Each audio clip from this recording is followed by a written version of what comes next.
Muy buenos días a todos, bienvenidos al semillero de investigación, temas y problemas de fenomenología y hermenéutica. El día de hoy, como ustedes saben, vamos a comenzar la lectura de la sección relacionada con la mirada, desarrollada por Sartre en El ser y la nada, que es la primera lectura con la que hemos comenzado este semestre. Y bueno, yo creo que podemos comenzar con el ejemplo. Quienes vienen por primera vez, lo que más nos interesa aquí no es hacer un resumen de los textos ni un análisis o una exposición, digamos, paso por paso del contenido de un texto, sino construir a partir de él y en diálogo con los otros una discusión, es como lo que más nos interesa, es discutir con el texto y en ese sentido enriquecernos de la perspectiva del otro. Así que en el fondo la mirada del otro hace parte integrante de la estructura misma del semillero. Así que no les dé vergüenza exponer sus puntos de vista, y porque precisamente lo que nos interesa es saber justamente cuál es la perspectiva o el lugar desde el cual el otro está mirando, por decirlo así. Bueno, voy a comenzar entonces con un comentario. Les confieso que no tengo un comentario muy estructurado el día de hoy. Comienzo con algunos temas generales y quizás eh, a medida que avance la discusión voy estructurando una idea un poco más elaborada.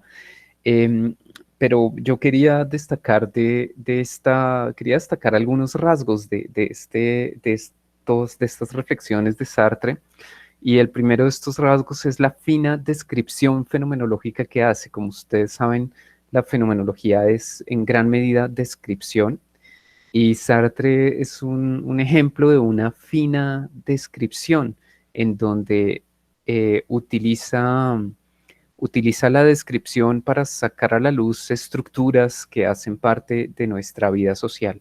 Y en ese sentido, me gusta mucho su ejemplo de trabajo, bueno, a la vez que su vena literaria, que se siente también en su forma de escribir bastante más clara que la de otros filósofos. Y eso se agradece, y aún así sigue siendo oscuro para quienes no tienen un contexto filosófico ni saben muy bien a qué se está refiriendo. Y esto me lleva al segundo elemento que quería destacar, y es que quería destacar precisamente ese contexto filosófico. Como vimos la sesión pasada, el contexto filosófico es sumamente rico y difícil. Incluye a Kant y a Hegel, por un lado, pero también se sitúa, digamos, en el seno de la fenomenología de Husserl y de Heidegger al mismo tiempo. Entonces, leer a Sartre implica tener en consideración este contexto.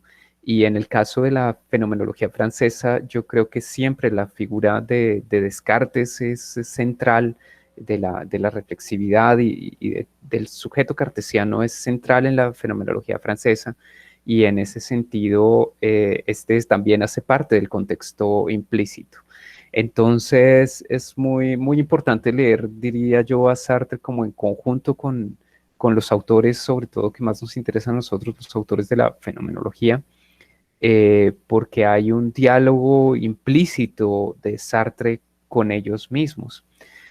Em, y bueno, en particular en lo que se refiere a Heidegger, siente uno una profunda apropiación de los diferentes temas heideggerianos y un intento de construir sobre ellos y de discutir abiertamente con ellos. Y me impresiona cómo en pocas páginas viene todo Heidegger a discutir con Sartre, ¿no? Aparece el tema del espacio, aparece el tema del tiempo, aparece el tema de los útiles, el tema del ser en el mundo mismo, pero aparecen también énfasis distintos a los de Heidegger, pero que son muy importantes en la filosofía de la subjetividad francesa, que son, por ejemplo, el tema de la libertad. Eh, y ese tema de la libertad es bien interesante, como un rasgo que me parece muy particular de Sartre, un énfasis muy, muy particular de él, que está a la vez anclado en el tema del ser posible, del poder ser de Heidegger. Y entonces es una lectura muy heideggeriana, pero al mismo tiempo distinta de Heidegger. Y esto pues es muy interesante y diría yo muy enriquecedor porque permite ver perspectivas de desarrollo posibles del pensamiento heideggeriano que Heidegger mismo no considera, que él probablemente desvaloriza desde su punto de vista, que tiene otros intereses. Digamos que si uno mirara el tema de la libertad en Heidegger, tendría que pensar en, en el tema de la Lichtung, de la claridad, del claro, del ser que abre el espacio de posibilidades histórico del mundo, y entonces la libertad no es la del Dasein, sino la libertad del acontecer histórico, del ser que abre posibilidades. Entonces, este es el desplazamiento de Heidegger hacia el tema del ser, y en cambio aquí hay una preocupación de Sartre por el tema del sujeto y de la libertad, diría yo, del individuo. Entonces, esa modulación me parece muy interesante. Y quisiera destacar de pronto otros dos elementos en este primer comentario, y son con relación a la descripción fenomenológica. Me llama mucho la atención y me gusta mucho el tema del dinamismo de la descripción. Es decir, él está describiendo un fenómeno que es un fenómeno temporal, un fenómeno que discurre en el tiempo y que tiene varias etapas, y esas etapas muestran los diferentes cambios que se dan en la mirada. Entonces es una descripción dinámica, y esto es digno de aplaudir porque en filosofía frecuentemente nuestras descripciones de las cosas son como de situaciones estáticas o de fotografías de un momento dado, y en esta descripción y en la literatura misma quizás se pueden integrar descripciones que son dinámicas, diacrónicas, y esto es sin duda un gran, enriquece mucho la perspectiva y probablemente le hace mucha más justicia a las situaciones intersubjetivas que intentamos describir, y en este caso el tema de la mirada. Y aquí yo quería un poco conectar con algunos temas que habíamos estado estudiando, sobre todo con el libro de Zahavi, y es el tema de la relación entre conciencia prerreflexiva y conciencia reflexiva. Y es que en esta descripción fenomenológica, digamos, de la mirada, aparece esta relación dinámica entre conciencia prerreflexiva y conciencia reflexiva. Hay frecuentemente en la descripción un énfasis en el estar entregado en el mundo, inmerso en la contemplación a través del cerrojo de la puerta, del espectáculo que se desarrolla detrás de la puerta, pero en el cual no hay una conciencia tética de sí mismo, es decir, un saberse a sí mismo como un saberse a sí mismo mientras uno mira. Es decir, no hay un mirarse a sí mismo como alguien que mira, sino hay un simple mirar inmerso en el ser en el mundo. Entonces, es interesante estas finas descripciones porque muestran que el ser en el mundo tiene una especie de ausencia de sujeto, en donde es un puro estar inmerso, y que en cierta forma la subjetividad o el saberse a sí mismo eh, implica una relación en cierta forma reflexiva hacia sí. Y entonces estas descripciones incluyen esta relación dinámica, no solo con respecto al otro, sino con respecto a uno mismo. Y este dinamismo es un dinamismo que aprecio mucho en las descripciones fenomenológicas que está realizando Sartre, y que yo encuentro muy útiles, y que un poco en la misma línea de Gallagher y Zahavi en este libro que leímos de la mente fenomenológica, pienso que debemos leer de forma contemporánea. La ventaja grande que ofrece Sartre aquí es que podemos conectarlo con las discusiones más recientes de fenomenología naturalizada, y al mismo tiempo, si renunciamos como a la tendencia a construir un sistema sólido desde Heidegger o desde Sartre o desde Husserl, podemos hacer un ejercicio que es muy enriquecedor y muy interesante, que es el de poner en diálogo Heidegger con Husserl, a Husserl con Hegel, a Heidegger con Sartre, etcétera.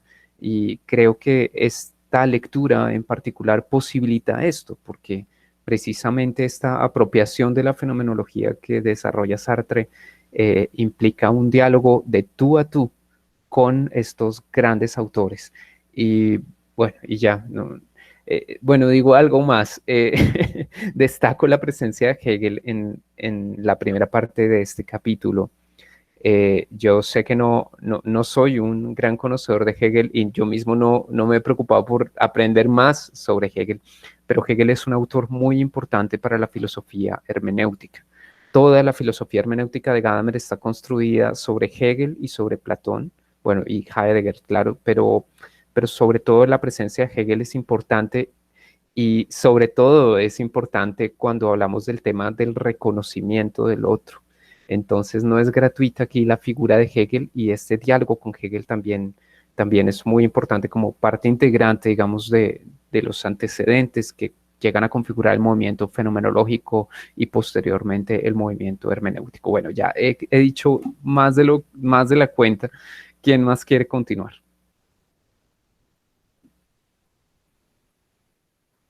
¿Quién quiere romper el hielo? Bueno, yo, Arturo.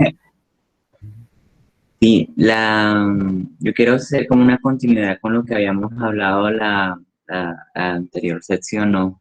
Porque aparece un tema que se va a desarrollar más y va en orden con lo que yo les contaba, que es el de la vergüenza, ¿no? El de la vergüenza y cómo Sartre explica por medio del ejemplo de la vergüenza esa comunicación que tengo yo con el otro, que va a ser como el gran interés de Sartre de establecer una verdadera comunicación entre el yo y el otro, entre el sujeto y el mundo, entre lo inmanente y lo trascendente, ¿no? Entonces, ¿qué es la fenomenología? Entonces, en la vergüenza, sentirme avergonzado, es primero reconocerme como alguien que está siendo observado, alguien que se le ve, que se le mira, que se avergüenza porque hay otro que lo está viendo, pero también, o sea, reconoce mi existencia, o sea, me reconozco en un mundo donde alguien me está viendo, pero hay otro que me ve, ¿no? Entonces, yo estaba buscando ahorita la cita, pero no la encontré. Sartre va a hablar de tres momentos, ¿no? El yo que se ve mirado, el yo que, bueno, mejor no parafraseo porque no la tengo muy presente, pero es eso, ¿no? O sea, la comunicación, el juego que se hace para hablar de esta relación, ¿no? Y aparece algo que bueno, lo tengo muy presente porque estaba un poquito, porque no profundicé en la parte de la vez del coloquio, la negatividad, ¿no? Cómo aparece la relación con el otro, que yo no soy el otro. O sea, mi primera relación es una relación de negación, pero no es una relación de separación, de que yo estoy por un lado y el otro está por el otro lado, sino que a través de esa negación hay una comunicación, ¿no? Hay una relación que me remite directamente al otro. Me remite directamente al otro, no porque yo me lo he inventado, no porque yo lo he creado, sino que aparece directamente en relación conmigo. Entonces, quería iniciar con el comentario de la vergüenza, que me pareció muy interesante, y ese intento, ¿no? De Sartre por establecer una relación eh, real, no, porque él dice que no se puede ser solicista y ya, o sea, eh, se puede ser como poder dar los argumentos suficientes para decir que hay algo por fuera de mí, pero no decir que creer realmente en un solicismo, bueno, no sé si me estoy siendo claro, pero lo que digo es que él estudia eso, ¿no? Estudia eso si se puede establecer verdaderamente una comunicación argumentativa, porque es que nosotros sabemos en la experiencia cotidiana o inmediata que hay un otro, y el que diga lo contrario, pues va a ser categorizado de loco y bueno, pero un argumento, ¿no? Un argumento sólido, ontológico, que nos pueda dar una testificación de que realmente existe un otro, ¿no? O sea, es como si yo ahora les pregunto, si por ejemplo aquí hay algún terraplanista, y bueno, es terraplanista y todos nos burlamos o nos reímos, pero si nos preguntamos cada uno, bueno, ¿y cuáles son los argumentos de por qué la Tierra es redonda? De pronto no lo sepamos, de pronto le hemos dado algo por hecho. Entonces sucede lo mismo con el otro, nos damos por hecho que hay un otro, pero filosóficamente, ¿cómo podemos sustentar esa existencia? Y bueno, Sartre a través de la negatividad y de lo que les decía ahorita va a desarrollar, ¿no? Entonces sería como mi primer comentario.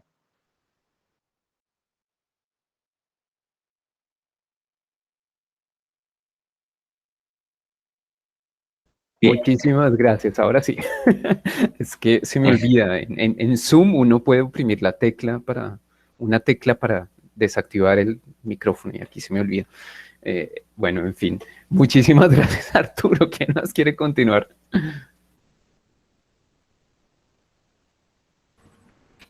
Luis Fernando, adelante. Pues yo, profe, compañero, hay, digamos, una observación que yo hago que me hizo acordar de un aforismo, pues, muy conocido de Wittgenstein acerca, pues, de los límites del lenguaje. Y también Sartre creo que hace una relación con los límites de la mirada, ¿sí? Hasta dónde puede llegar mi mirada en buscar tal objeto para relacionarlo con mi entorno y con mi mundo. Entonces, ver al prójimo como el otro que también tiene una observación del mundo, también tiene un límite mismo, porque digamos fenomenológicamente hablando, el límite de la observación y el límite de mi experiencia fenomenológica es la que espera que esté mucho más allá, pero la posibilidad de la mirada yo creo que la deja o guarda cierta distancia con lo que pretende decir Sartre referente al otro, que estamos sujetos también a la mirada del otro. Reconocerme con el otro es reducirse también a lo que él pretende. Recuerdo que también hay unos trabajos, hace mucho tiempo yo leí como unas charlas y la fenomenología de Sartre acerca de la mirada frente a las relaciones del ser humano campesino y el ser humano con el citadino.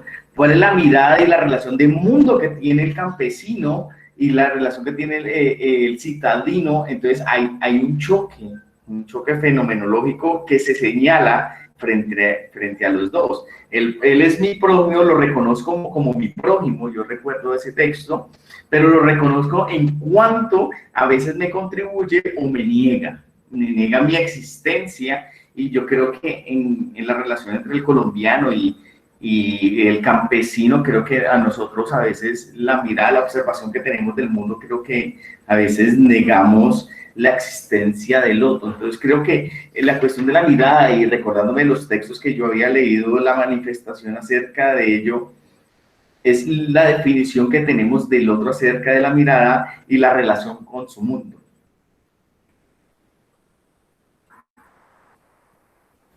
Muchísimas gracias. Vale la pena que busques el texto y nos cuentes después cómo se titula y todo para saberlo. Interesante esa Listo, lectura. vale, ¿Quién más listo, quiere profe. continuar? Gracias, Luis Fernando.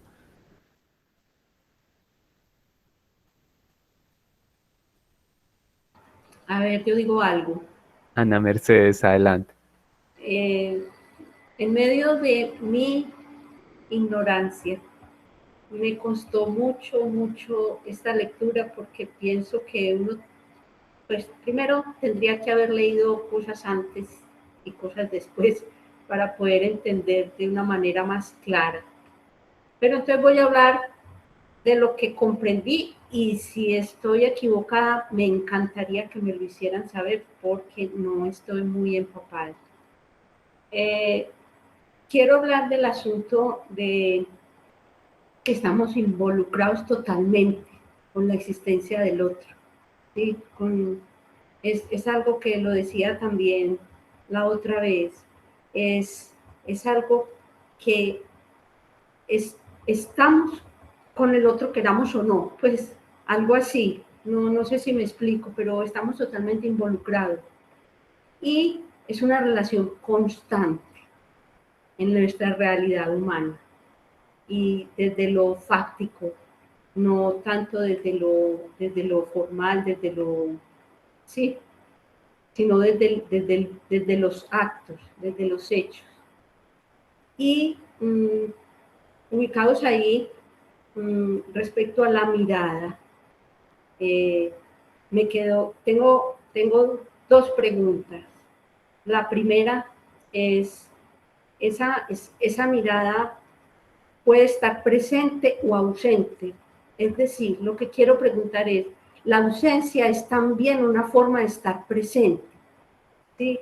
Y pues es como lo que comprendí, y a mí me parece eso muy profundo, porque viene aquí la segunda pregunta.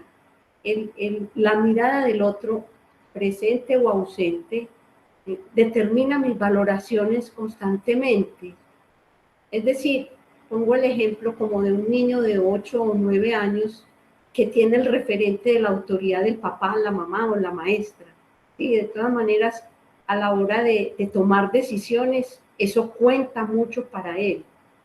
Entonces, es una pregunta que yo tengo, si esa mirada que puede estar presente o ausente, que es otra manera de estar presente, me está determinando mis valoraciones. Lo miro con relación, por ejemplo, a la vergüenza, ¿sí? O al ser malvado, o al ser simpático. Siempre hay una determinación de la mirada del otro. Hasta ahí puedo como decir algo. Muchísimas gracias, Ana Mercedes. Yo pienso que entiendes mucho del contenido del texto, por lo menos como las tesis fundamentales, me parece que están completamente orientadas y tus preguntas se orientan en esa dirección y son muy interesantes. Más adelante nos referimos a ellas y no soy solo yo el que se puede referir a ellas, por favor, somos todos. Bueno, ¿quién más quiere continuar? A mí me gustaría como Adelante, Alejandro. sí, ligarlo con un poquito lo que dice Ana Mercedes. Y es que yo hace poquito vi un video sobre una tradición de los Ashua, que ellos expresan que sienten vergüenza por algo que hizo su pueblo, masacrando a un nieto de un profeta. Y ellos expresan que sienten vergüenza. Entonces se me hizo muy curioso porque no es propiamente una vergüenza con la mirada del otro, objetivo frente a mí, sino una vergüenza como abstracta. O también se puede dar como, por ejemplo, con los cristianos o judíos, que sienten como una vergüenza por esa tradición, ¿no? Como con una mirada en Dios. Y se me hace muy interesante.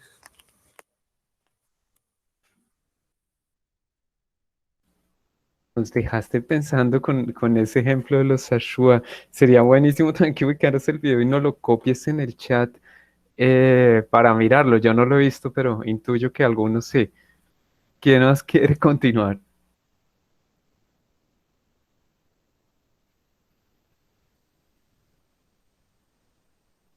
Bueno, para continuar con lo que Dale, comentario de dale. Ana, que me gustó bastante también, porque claro, en la introducción del ser y la nada, Sartre va a decir que la ausencia también es ser. O sea, en la ausencia también podemos remitirnos al ser, pero sobre un fondo de presencia.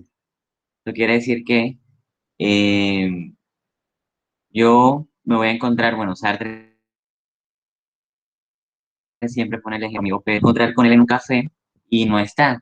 Entonces, todos los utensilios, todo lo que está en ese café lo remite a su amigo como Pedro que no se encuentra, ¿no? Entonces, el ejercicio de la ausencia, pues creo que nos ayuda bastante para entender dialécticamente la negatividad, ¿no?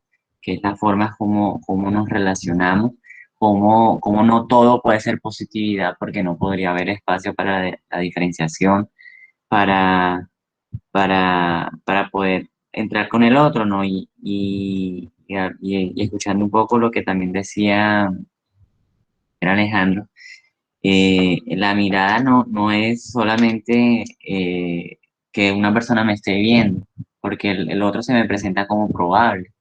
O sea, mi primera relación con el otro es de objetivizarlo, de decirle que es una persona X, que es pobre, que es rico, que es bonito, que es feo, y me hago un juicio enseguida sobre él, pero es una probabilidad porque de pronto mi juicio no sea el correcto. De pronto, y dice Sartre, está viendo el césped, creo que está viendo el césped, pero de pronto ni siquiera lo está viendo, simplemente tiene la mente en blanco y sus ojos están apuntando hacia el pasto, ¿no? Entonces, el otro pues se da como una probabilidad que quiero objetivizar, que se me da en las lejanías, que no puedo alcanzar porque realmente eh, la ciencia cierta nunca voy a tener exactamente la misma experiencia que tiene el otro, ¿no? Lo mismo que ser el otro nunca lo voy a hacer. Eh, pero bueno, yo estaba diciendo eso por la ausencia, ¿no? Entonces, es sí chévere porque a veces, dice Sartre, creemos que nos están viendo, pero no nos están viendo. Hay una probabilidad, ¿no? Y pone el ejemplo de sentir que me están viendo, de que estoy, pero resulta que no comprobé que no se trataba de eso. Pero eso es a nivel de que si realmente nos están viendo, pero nuestras actitudes generalmente, no en todos los casos, siempre apuntan a que hay un otro que nos está observando. O sea, nosotros nos vestimos eh, para ocultar nuestra desnudez porque hay un otro que nos va a ver, ¿no? Hacemos ciertas cosas porque nos van a ver, ¿no? O nos están viendo. Entonces la mirada no es solamente el hecho de percibir una persona a otra, sino también todo lo que conlleva, ¿no? O sea, todo lo que conlleva, y claro que la ausencia también está presente en ese acontecimiento que es la mirada. Muchísimas gracias, Arturo. Yo aprovecho para hacer algún comentario a propósito un poco de lo de Arturo y de una vez sobre otras cosas. A propósito de esto que menciona Arturo sobre la probabilidad, yo creo que hay otro rasgo muy importante ahí y tiene que ver con el problema, digamos, de las otras mentes.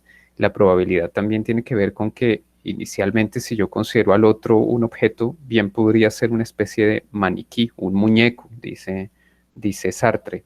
Y en ese sentido, la probabilidad tiene también el sentido no solo de su posible estar mirándome o no, o de estar ahí mirándome o no, sino tiene también, digamos, mi relación con el otro en la manera como Sartre argumenta, es el otro es un probable ser humano en el sentido de que, de que precisamente es otro y su experiencia no se reduce a mí, pero yo le atribuyo, digamos, el carácter de humano desde el comienzo. Eh, Creo que no he logrado expresarlo adecuadamente, pero vamos a ver si lo logro. Voy a arrancar por otro lado, a ver si llego al mismo lugar. Eh, yo creo que uno de los aspectos dignos de destacar aquí es justamente poner en discusión esta manera como Sartre presenta el tema con el tema de las otras mentes, que es la manera como se presenta el problema del otro en el ámbito de la filosofía de la mente. Eh, para las filosofías, digamos, de la mente cartesianas, esta mente aparece como separada radicalmente de su cerebro y de su cuerpo. Y si yo capto y percibo a los otros inicialmente como puros objetos, y si esos objetos no se diferencian, por ejemplo, de los objetos alrededor, las sillas, las mesas, etcétera, bien podrían los otros no ser verdaderamente otros, sino ser muñecos, maniquíes o zombies, como dicen también en la filosofía de la mente. Sartre es interesante porque él comienza argumentando desde ahí, pero obviamente descarta esas posibilidades, descarta la idea de una mente separada del cuerpo, lo cual es ya bastante interesante. Digamos que él no acepta esto. Y tampoco considera que la relación de las otras personas sea una relación objetiva, ni que el mundo sea una especie de colección de objetos, en la que los objetos tienen mejor dicho, no tienen relación entre sí, y lo que caracteriza entonces esa no relación es la indiferencia de un objeto frente a otro. Entonces él descarta completamente eso. Y entonces es interesante el uso de la palabra probable, porque en la argumentación de Sartre él arranca desde ahí como para mostrarle a quienes piensan que el otro puede ser un maniquí, un muñeco, para mostrarles que hay mucho más en la percepción del otro que una mera relación frente a un objeto que no puede ser diferenciado de otros objetos. Y entonces introduce esta palabra probable y la contrasta con la palabra conjetural. Y lo subrayo porque, si ustedes recuerdan, cuando leímos el capítulo de Gallagher y Zahavi sobre el problema de las otras mentes, el problema de la intersubjetividad, ahí se nos hablaba de las dos visiones en filosofía de la mente sobre el problema de las otras mentes, la visión teoría-teoría y la visión simulación, la idea de que yo, me refiero a esta última sobre todo, la idea de que yo sé del otro porque simulo en mí mismo el ser sujeto del otro o algo por el estilo. Y Sartre aquí está diciendo precisamente algo muy diferente, y es que el otro no es una mera conjetura, no es una mera conjetura, sino es una probabilidad, pero probabilidad quiere decir una probabilidad real que puede confirmarse y que de hecho se confirma en la mirada del otro. Y entonces pienso que este uso de la palabra probable, probabilidad, es muy interesante porque justamente lo usa para no chocar con la manera como los filósofos, digamos, argumentan tradicionalmente, pero al mismo tiempo introduce, a través de esa palabra, introduce un argumento en contra, digamos, del escepticismo, en contra de quienes ven un problema en la captación de las otras mentes, entre comillas. Entonces, es una manera muy interesante de argumentar que aparece allí. Pero bueno, me extendí un poco con este comentario, espero haber logrado dar a entender lo que quería decir, pero quería no dejar de hacer de una vez algún otro comentario. Y bueno, muy sencillo, un poco también motivado por lo que dice Ana Mercedes. Ana Mercedes habla de la mirada presente y ausente y de la presencia del otro. Arturo lo complementó, y yo pensaba un poco en relación con lo del campesino que mencionó Luis Fernando. Pensaba en la importancia que todo esto tiene para nosotros. Lo que voy a decir probablemente es muy simple, pero realmente yo creería que en un contexto como el colombiano, estas herramientas fenomenológicas permitirían hacer unos análisis fenomenológicos muy interesantes, como el de la presencia del desaparecido en su ausencia, precisamente, ¿no? El desaparecido está más presente justamente porque no está. Y yo creería que se pueden aprovechar estos análisis de la mirada para analizar la diferencia entre el campesino y el citadino, pero también para analizar cosas como con nuestro propio contexto político.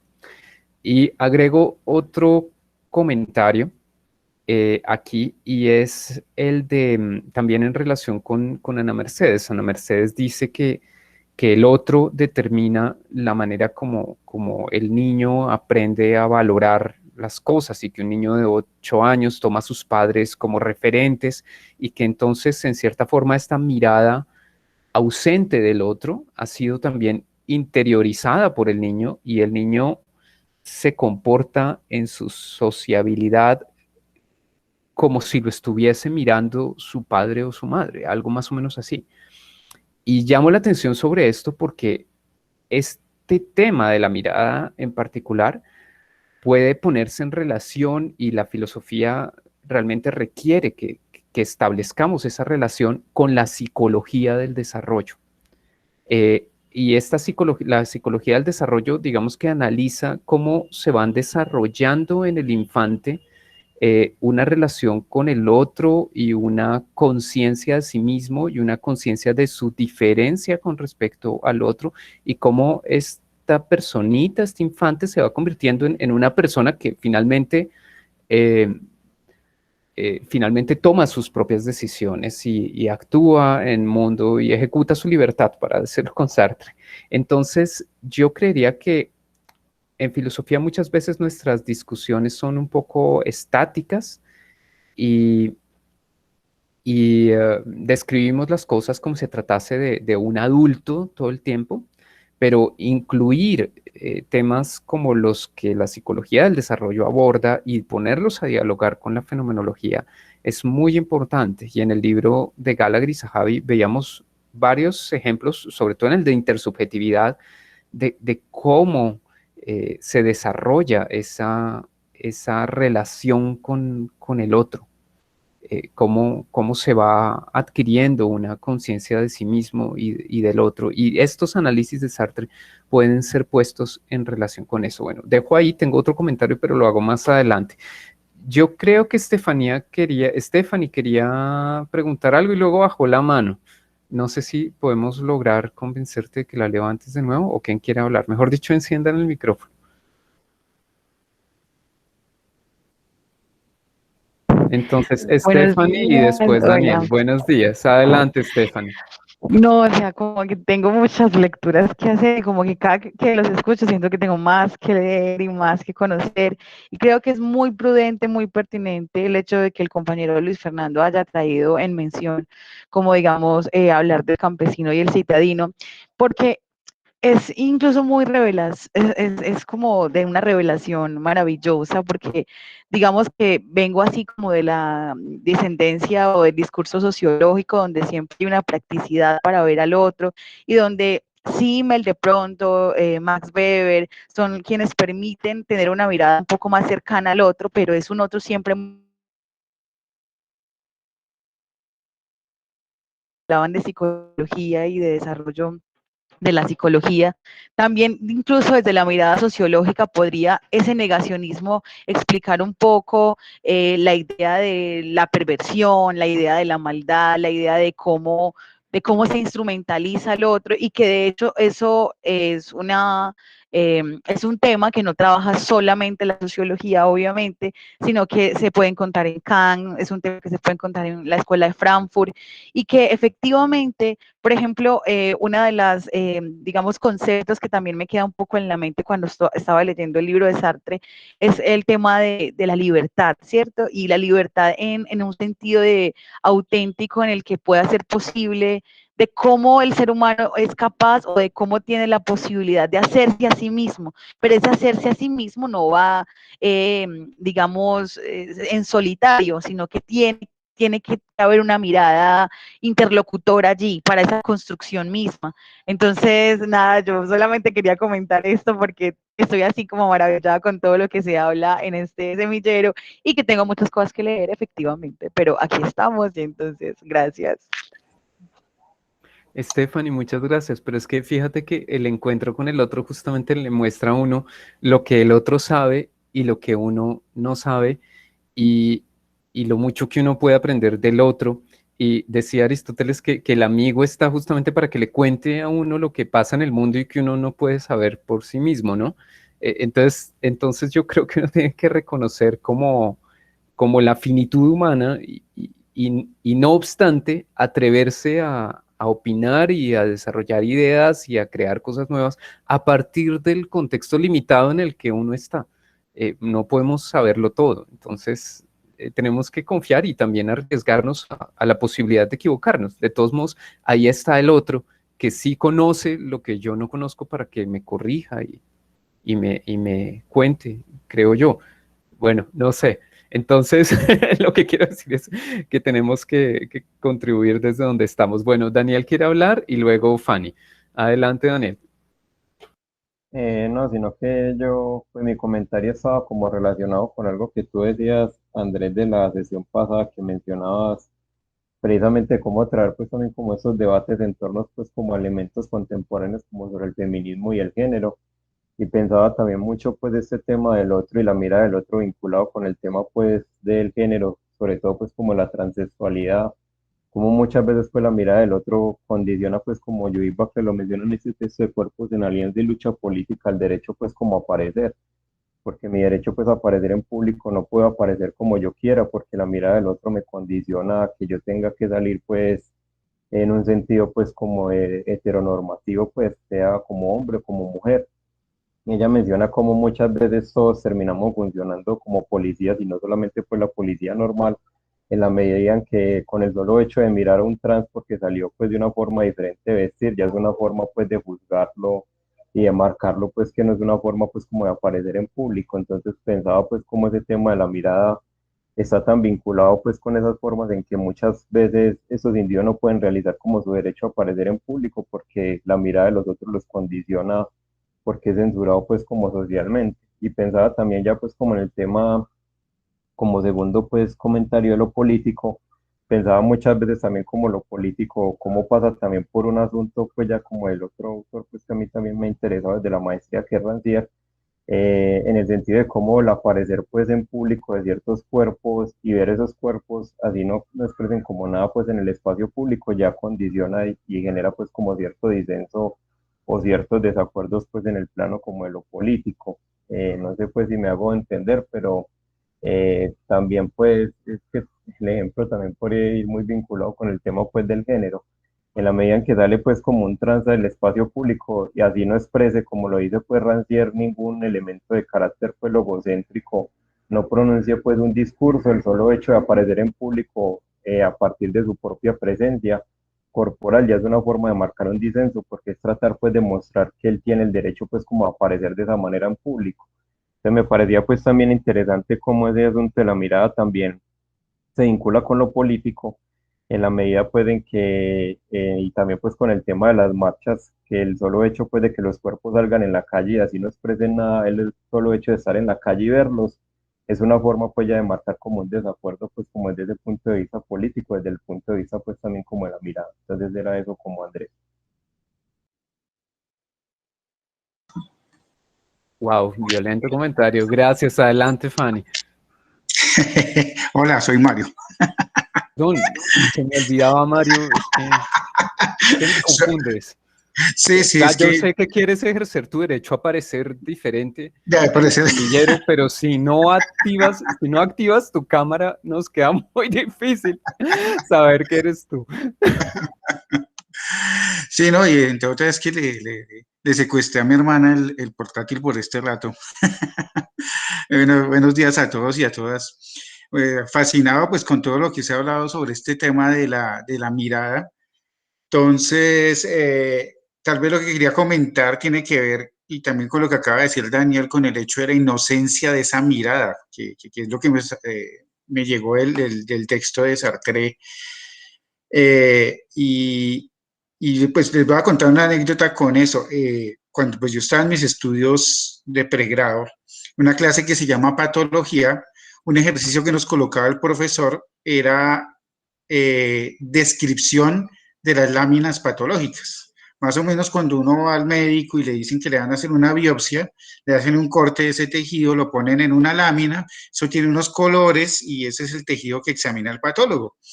Llegar a examinar eso y hacer un diagnóstico es todo un arte, pero el arte comienza con el solo hecho de escribir. Entonces el profesor de patología dedicaba 2 semanas a solo que uno aprendiera a escribir la lámina, solo escribirla. Y ahí era donde uno veía que eso era un arte completo porque cuando uno llegaba a escribir la lámina, uno siempre llegaba ya con hechos presupuestos y el profesor insistía, no, usted descríbame la lámina. Y él ponía una imagen muy sencilla en ese caso, que era como un balneario, entonces uno llegaba a decir, es que veo un balneario, no, descríbame qué está viendo. Hasta que uno aprendía, no, veo una estructura, bueno, usted está diciendo una estructura, ¿qué es lo que está viendo? Mucho después hablando con mi profesor José Luis Luna, descubrí que mi profesor de patología en esas 2 clases nos había dado una lección de fenomenología. Entonces, a lo que viene al caso es que es tal vez el hecho de la inocencia de la mirada. Eh, Recuerdo un video que no hace mucho vi instancias de mi profesora de terminológica, la profesora Diana, tenía que ver con el hecho de los desnudos en la historia del arte.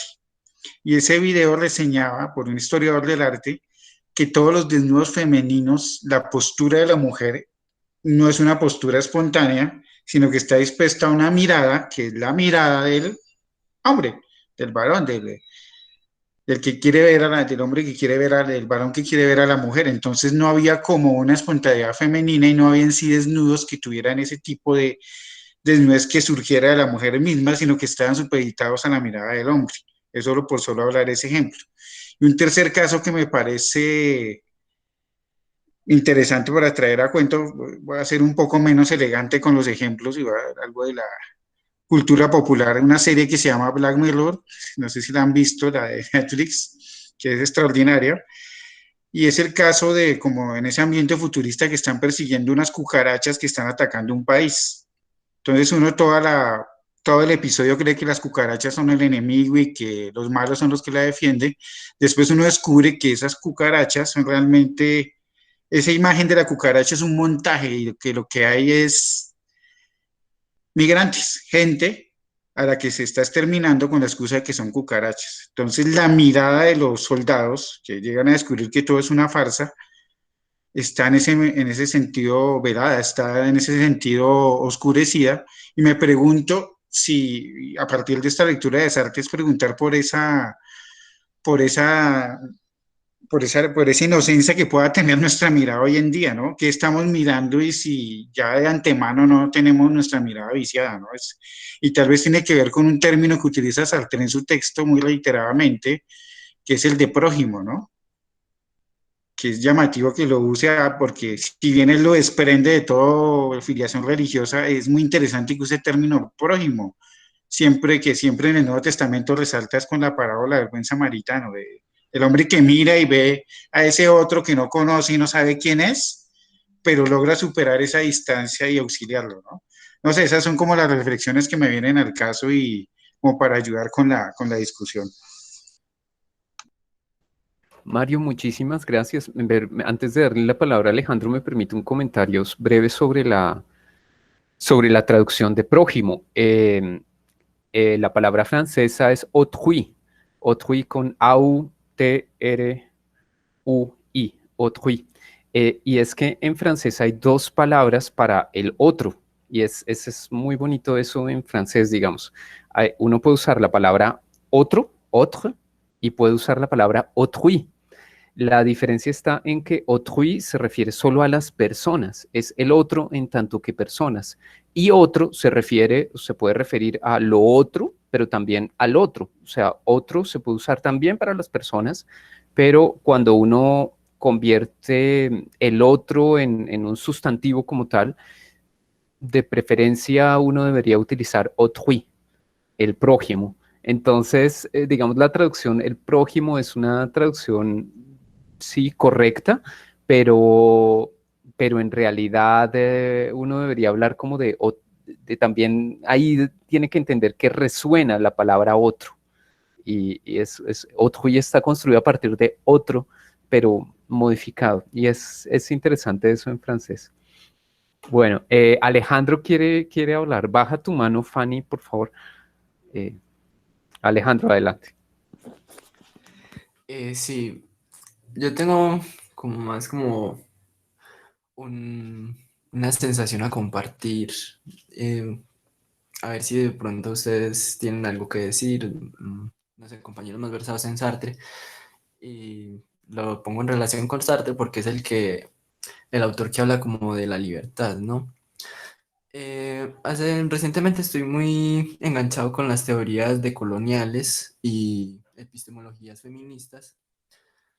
Y sobre todo las teorías decoloniales tienen esta sensación de que los pensadores europeos, Descartes, Kant, Hegel, Marx, tienen como una pretensión de universalismo substancial en el que, en el que se impone el sujeto europeo como sujeto de libertad.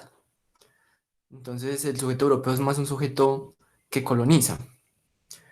Estas teorías van como muy ligadas de la mano de teorías enactivas, porque el sujeto como que siente su realidad. Entonces, o bueno, encarna su realidad o vive su epistemología, su forma de ver el mundo. Entonces mi pregunta va con Sartre, o mi miedo, no sé, va dirigida a si Sartre entendería como un universal, em, más propiamente como un sujeto universal, o si entendería que pueden existir múltiples realidades conviviendo, lo que llamarían los decolonistas em, la, los pluriversos.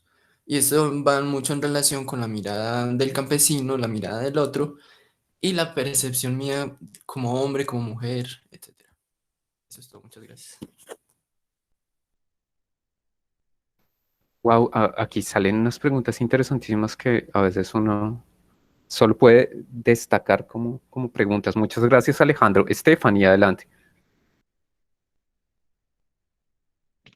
Pues yo creo que es una pregunta supremamente, pues, importante, interesante, sobre todo porque, pues, como dice Alejandro, que tiene de pronto un acercamiento ahí a autores decoloniales, donde sí hay una pregunta por el otro, pero entonces creo yo que, de acuerdo también a la discusión que estamos haciendo, y que incluso se le podría hacer la pregunta hacia el libro del mismo Sartre, es la mirada de ese otro, pero con qué percepción, porque digamos, podemos pensar en el otro o tenemos una visión del otro, pero es una visión que ya viene referenciada por autores, por experiencias de vida, y digamos que en esa misma línea que dice Alejandro, pues yo pienso que no es lo mismo hablar de un otro hace 2 siglos que hablar de un otro hoy, sobre todo porque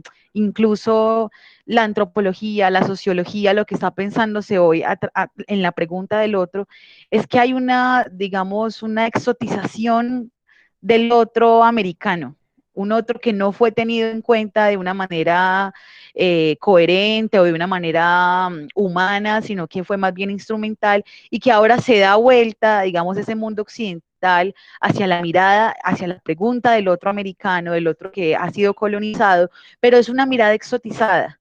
Entonces, también yo creo que para nuestras generaciones, que también yo creo para nuestro continente, la mirada del otro no es objetivamente, y que digamos en parte esa era como una de las críticas que a veces le hacían desde las ciencias sociales hacia la filosofía.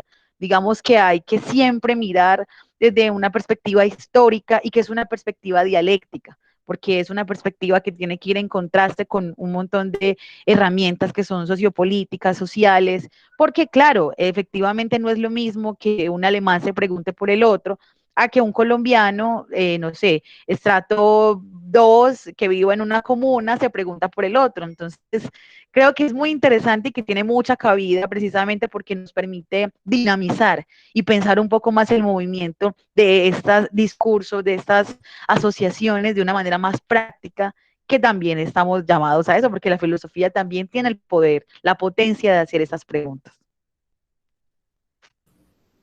Muchísimas gracias a Stephanie y a Alejandro por haber planteado esta cuestión. Yo aprovecho para hacer un comentario en relación con esto, a ver si puedo como contribuir un poquito.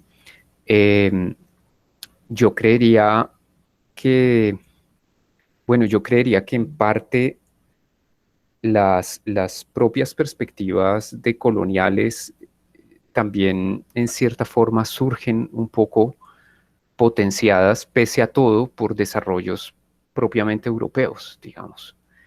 No necesariamente eurocéntricos, pero también, digamos, posibilitados por por pensadores europeos que llegaron a reconocer la diversidad del otro. Digamos que también desde el punto de vista filosófico europeo hay digamos, la entrada del reconocimiento del otro en tanto otro y la entrada del pluralismo y de la historicidad como parte integrante de esto. Entonces, pienso que también hay una contribución del mundo europeo más o menos explícita en las propias construcciones que se realizan, digamos, en una perspectiva decolonial. Y llamo la atención sobre esto porque tampoco somos mundos separados, ¿no? Es decir, llevamos siglos hablando unos con los otros, entonces hay un tránsito de ideas más o menos reconocido entre América y Europa y América. Digamos que frecuentemente reconocemos el tránsito de las ideas de Europa hacia América y muy poco las de América hacia Europa, pero de todas maneras ha habido un tránsito. No somos mundos cerrados, sino mundos probablemente muy distintos, pero en discusión. Y en ese sentido pienso que también hay una contribución ahí. En todo caso, digamos que frente a la pregunta de Alejandro a Sartre, digamos, si habría múltiples realidades conviviendo, si podríamos hablar de pluriversos, bueno, no estoy suficientemente familiarizado con esas discusiones y digamos que el cargo de imposición de un ideal de sujeto europeo es un cargo fuerte que tiene que ser tomado seriamente y creo que puede tener mucha razón, sin duda alguna. Y digamos que aquí destaco un aspecto propio de la filosofía, un poco implícito también en el comentario que acaba de hacer Stephanie, y es que, por supuesto, la filosofía, más que asumir su propia situación histórica, cultural y social, la filosofía pretende de alguna manera una construcción universal aspira a un conocimiento universal y en ese sentido aspira a un cierto conocimiento que puede ser compartido y verificado por otros. Y de alguna manera esto mismo, de hecho, ha impedido que se reconozca como propiamente filosófico o como filosofía otras filosofías que no hacen parte como del canon occidental. Entonces la filosofía aparece como una construcción europea que además de quizás imponer un sujeto europeo o construir un sujeto europeo cognitivamente, pretende que esto constituye una estructura universal compartida por todos. Pero a esto, digamos, deberíamos decir aquí que, o bueno, digamos que planteo la pregunta de cómo se encuentran la filosofía hermenéutica y la fenomenología en relación con este problema. Y yo diría que ambas pretenden, en efecto, sacar a la luz algo así como estructuras que pretenden ser universales. Sin embargo, ambas pretenden al mismo tiempo reconocerse como situadas históricamente.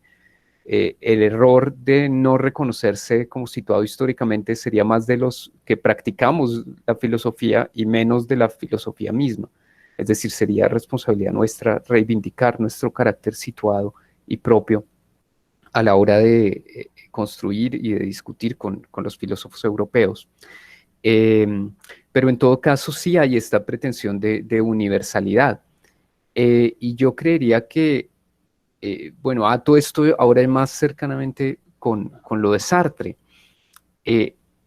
Ana Mercedes estaba orientada, digamos, en la dirección correcta cuando ella decía que uno de los elementos que sacaba a la luz de Sartre es que estamos totalmente involucrados con el otro, decía ella, que de alguna manera la relación con el otro es constitutiva de nosotros mismos. Y en efecto, Sartre lo dice y lo asume. Y es que aquello que quiere decir Sartre, o una de las contribuciones de Sartre aquí, se encuentra en el carácter social del ser humano. en traer a la luz elementos que nos hacen entender en qué consiste el carácter social del ser humano.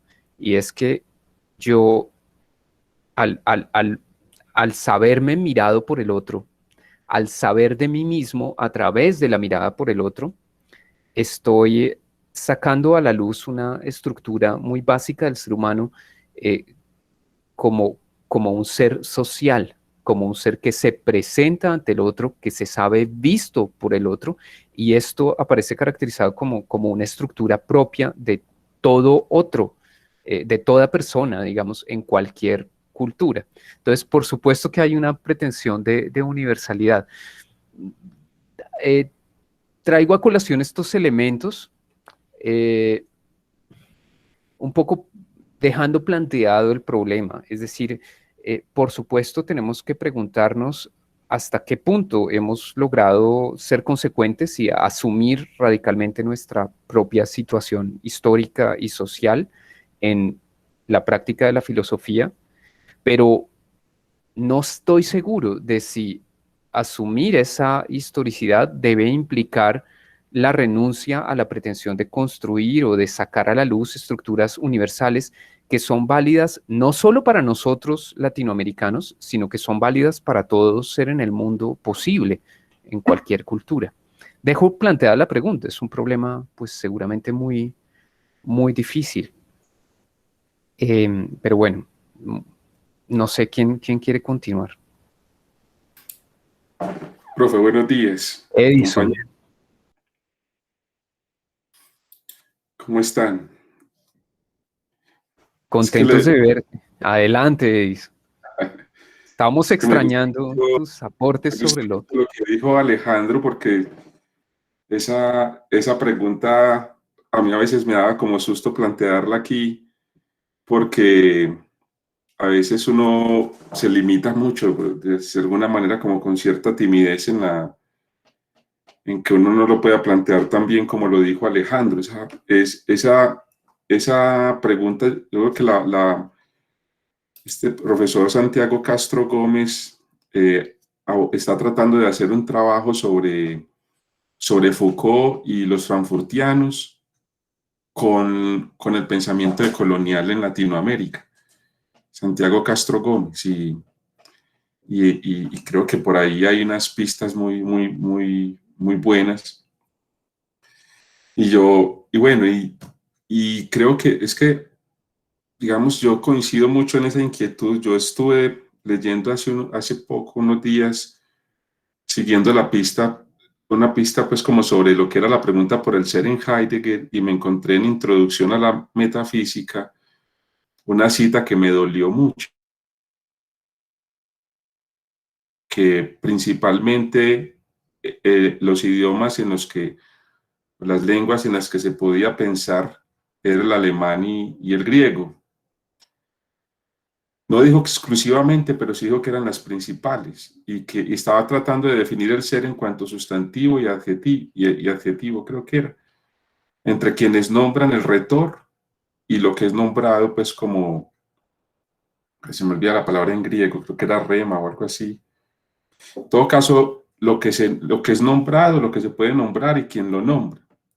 Y a mí esa frase me dolió, no tanto como que me fastidie Heidegger, sino que me dolió un poco porque en otras lenguas también se puede pensar, y se puede pensar muy bien, y el choque de mundos que hubo en la conquista mostró la altura que, pues ya hoy día es innegable, pues que aquí habían dos culturas muy grandes.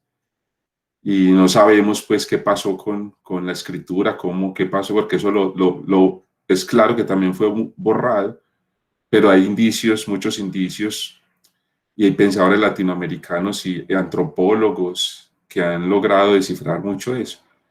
Entonces me inquietó mucho eso también, y conectándolo con la pregunta, con algunos pasajes de Sartre, me parecía pues celebro mucho como que un pensador como Sartre también esté pensando con esa seriedad fenomenológica la otredad. y que el prójimo le sea, en este capítulo, pues, y en el anterior, le sea tan de objeto de análisis y de reflexión filosófica. Y me gustó mucho un pasaje en el que él dice que habla de la habitación, en la página 305, que en síntesis dice pues que hay alguien en la habitación, es decir, habitamos un mundo donde efectivamente hay otro, donde fácticamente hay otro. Y lo conecto con lo que decía Ana, sí, es inevitable, o sea, el otro no llegamos a ser sin el otro. Y creo que por ahí, lástima pues que hoy no se haya conectado el compañero Hans, porque la semana pasada también me quedó haciéndome mucho eco, resonándome mucho la idea de que no hay encuentro. No sé si lo recuerdan, que él decía, no, realmente estamos desarrojados y yo quedé muy sorprendido pues porque no desarrolló mucho la idea y quedé con la sensación de que si simplemente estamos arrojados, entonces, ¿qué pasó con Auschwitz? ¿Qué pasó con los campos de concentración del comunismo? Simplemente fueron arrojados allí. Hay unas condiciones sociohistóricas, materiales, que también hay que tenerlas en cuenta. No son simplemente que estamos arrojados. Entonces, en esto del encuentro, Levinas tiene un trabajo también, como yo lo llamo a eso, como una alteridad radical. Y casualmente yo alguna vez había escrito un artículo sobre eso, sobre la noción de encuentro en Levinas. Me hubiera gustado mucho conversarlo con Hans en algún momento, porque Levinas tendría una tesis opuesta a esa de que no nos encontramos, de que por el contrario el rostro a rostro hay, en el rostro a rostro hay. Es que si uno, de pronto si uno entiende el encuentro como una cita como la que nosotros tenemos los jueves a las 10 de la mañana, es probable que no haya encuentro.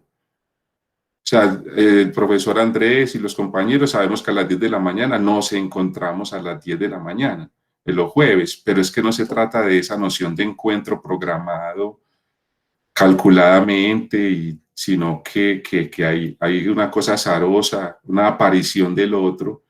Pensaba también en la escena del canto 14 de la Odisea, que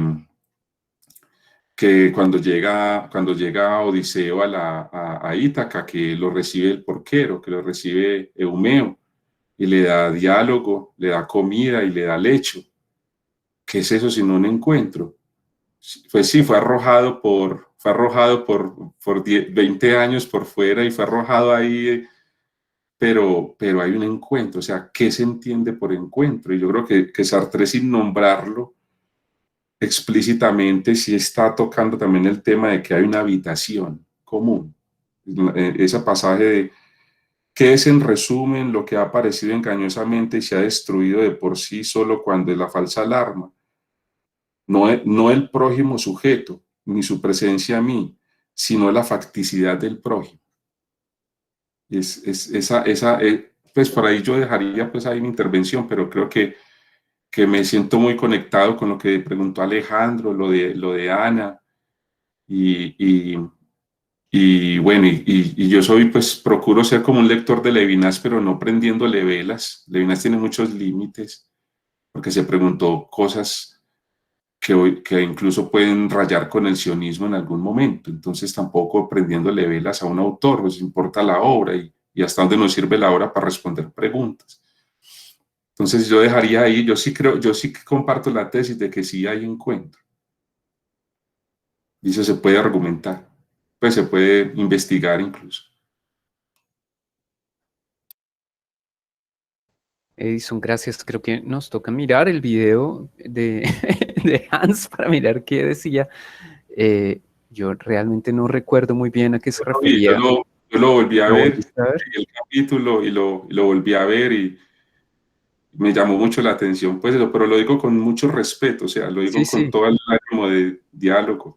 Pero él no se refería al arrojamiento como heideggeriano, no simplemente como un estar tirado ahí o algo así sin encuentro. Es que no me acuerdo. Bueno, no.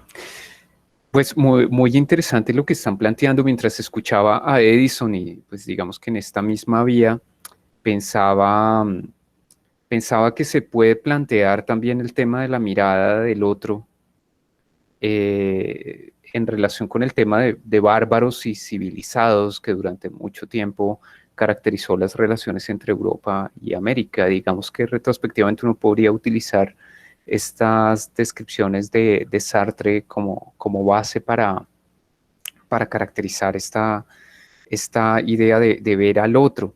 No he visto por ahí a Denis, pero también me imaginaba como la contribución que podría hacer Denis en relación con el mito y en relación con los diversas, bueno, con la mirada eurocéntrica sobre los mitos y más bien con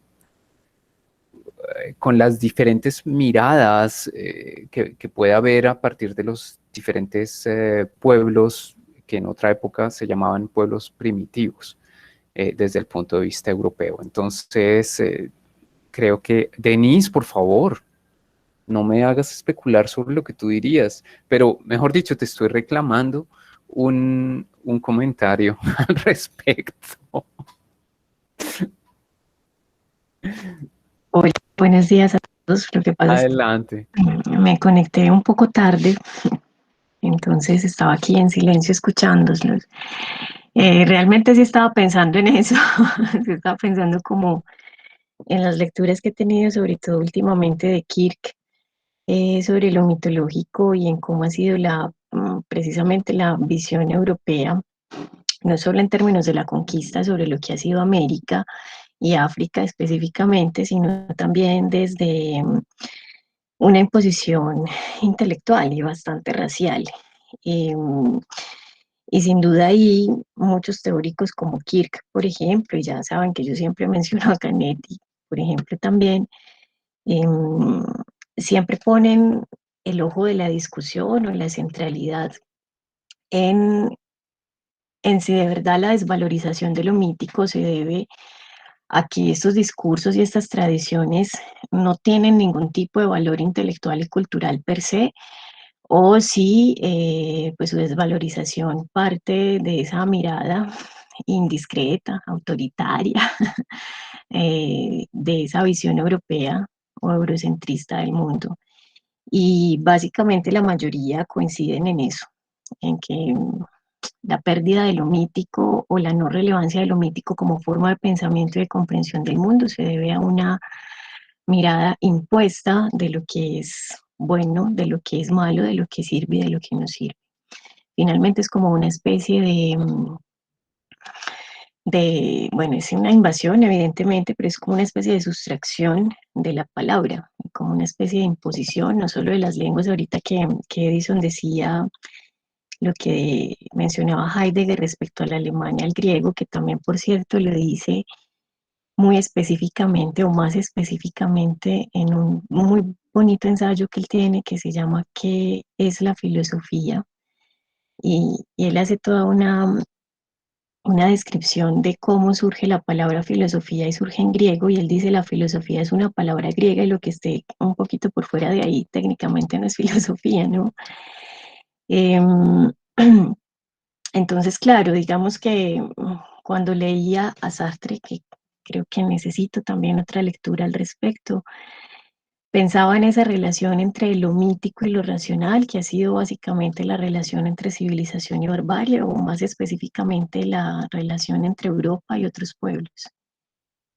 Y cómo pues esa pérdida que es gigante, que ha sido también una pérdida violenta, porque también haya habido condiciones materiales propiamente dichas, como la guerra, la aniquilación, el sometimiento, incluso la misma manipulación desde las tradiciones míticas de los mismos pueblos que viven de ello,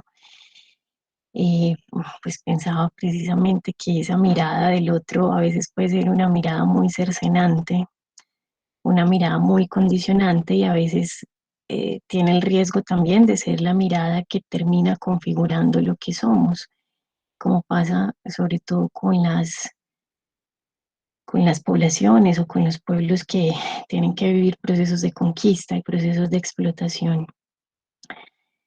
Y bueno, creo que hay mucho por decir ahí todavía, pero eso es como lo que logro dilucidar en ese momento.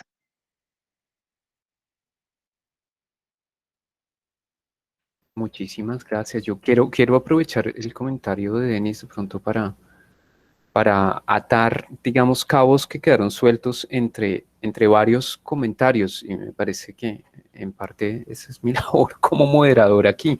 Fíjense que Denis estaba hablando, digamos, de la mirada impuesta, de una mirada impuesta o de la imposición de la mirada, y en este último comentario de la mirada cercenante del otro que termina configurando lo que somos. Y es muy interesante porque este comentario se relaciona con el que había hecho Ana Mercedes antes sobre la mirada de los padres interiorizada por el niño.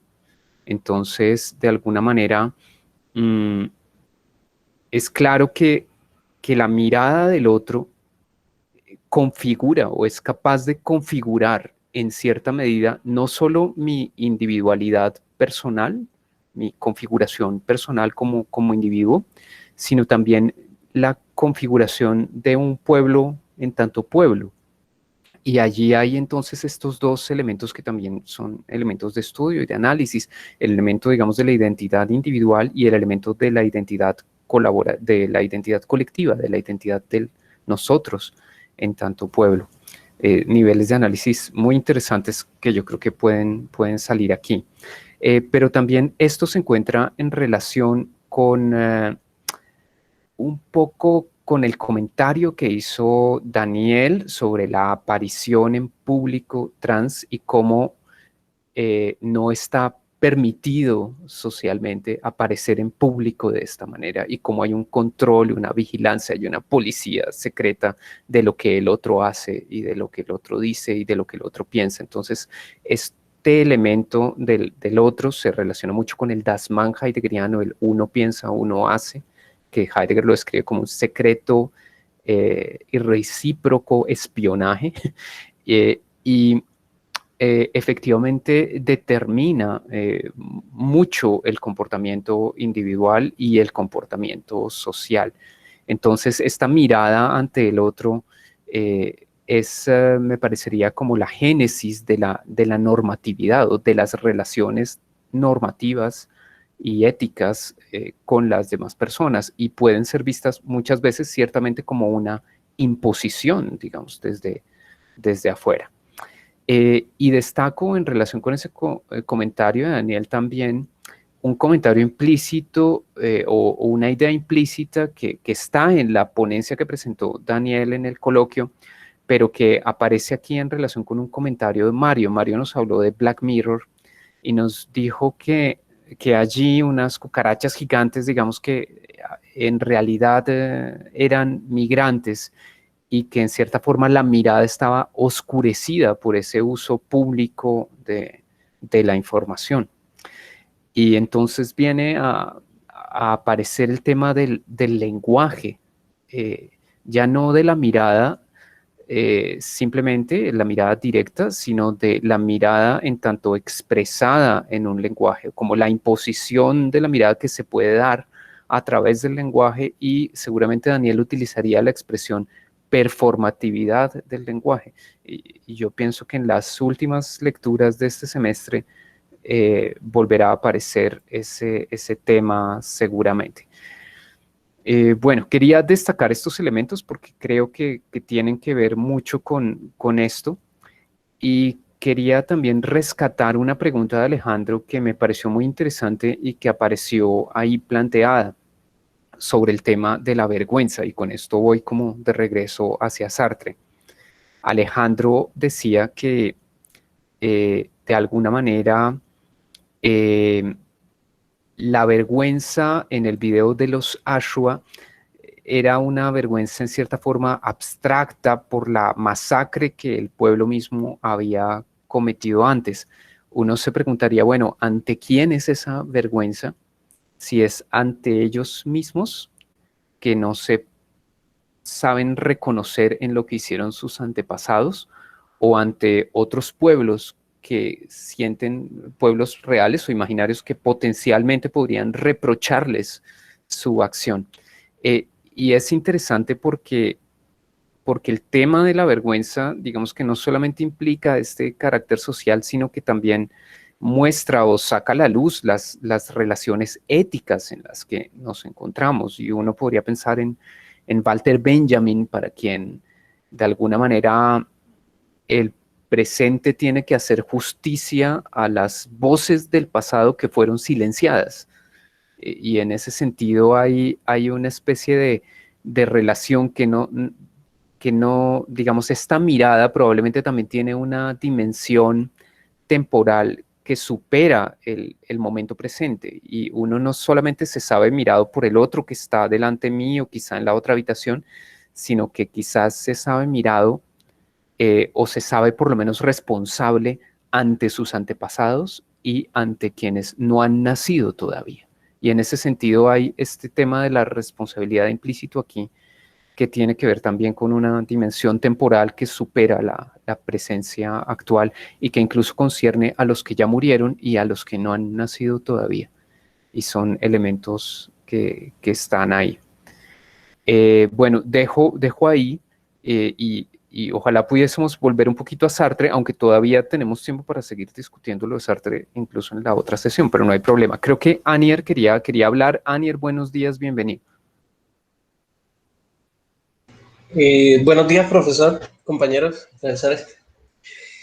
Sí, es que me llamó un poco la atención cuando mencionaba el tema del carácter de lo social en Sartre. De hecho, aquí estoy bajo la mirada amenazante de mi director, para allá el profesor Arturo. No, y cuidado, porque esa mirada debe ser muy dura de soportar.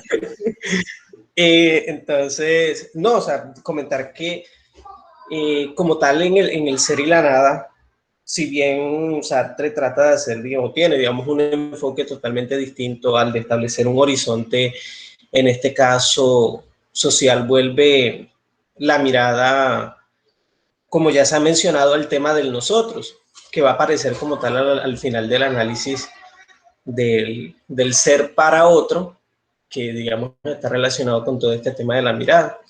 Y es aquí donde Sartre va a dedicar la mayor parte, digamos, de su desarrollo o del tramo de este libro a convalidar su tesis sobre la existencia del otro y a describir lo que sería una relación original y las relaciones concretas como tal entre los seres. Yo le comentaba por el interno al profesor Arturo esa diferencia que establece Sartre entre lo que sería el carácter de lo universal, que es la inclusión del hombre y la mujer dentro de una simple expresión que sería el nosotros, pero de la experiencia como un carácter, en este caso, individual.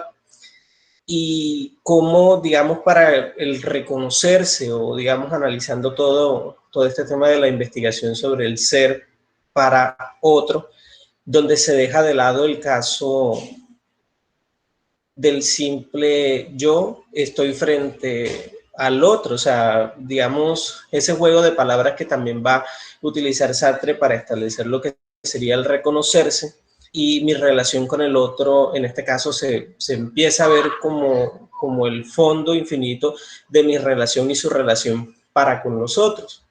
Y es aquí donde, digamos, señalaba un poco ese enfoque social, o podría uno hacer ese análisis del trasfondo social en medio del reconocimiento de lo que nosotros podemos tener como un trasfondo social, donde toda esa vinculación humana encuentra un lugar.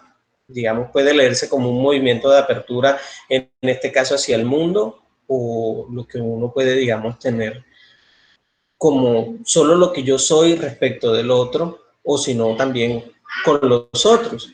Digamos, Sartre también va a tener estos ejemplitos, estos conceptos que hay que, digamos, a veces tomarlos como con lupa, ya que a diferencia de otros autores, digamos, del existencialismo y de la fenomenología, Sartre es muy detallado al momento de hablar sobre las distintas situaciones que se pueden presentar en el mundo, digamos, esa relación que nosotros vamos a tener.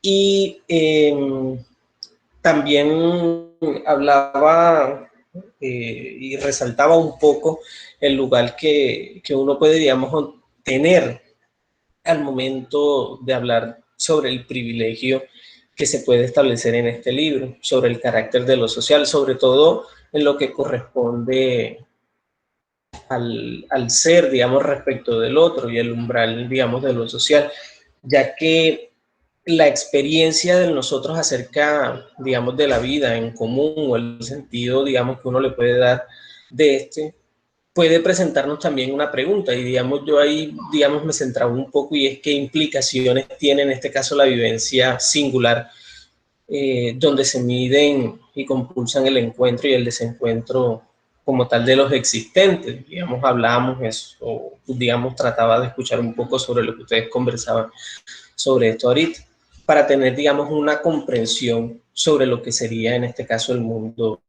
de lo social. Y que como tal en el ser y la nada de Sartre no tenía como tal un objetivo, en este caso, de elaborar una teoría social, y sería más un proyecto individual, digamos, de nosotros como curiosos por el tema. Y eso, digamos, sería lo que pienso.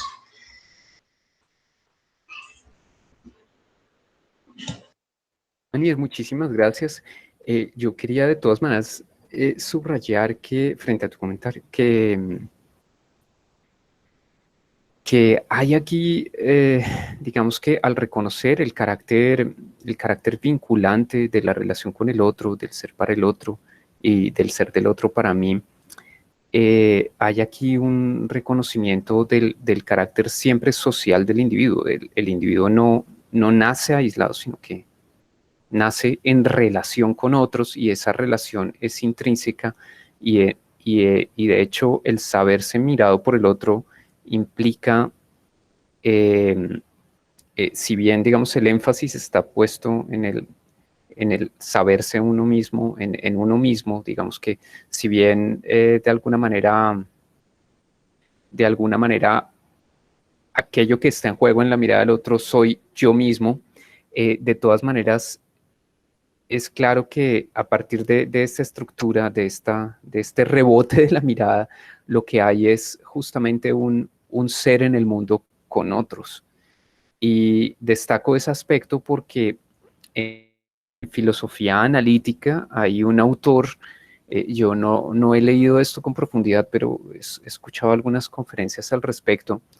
Hay un autor que se puede relacionar con Sartre aquí y es, digamos, muy interesante ese encuentro y es Donald Davidson, un filósofo del lenguaje. Él hablaba también de la triangulación y de alguna manera esto que dice Sartre sobre la mirada ha sido como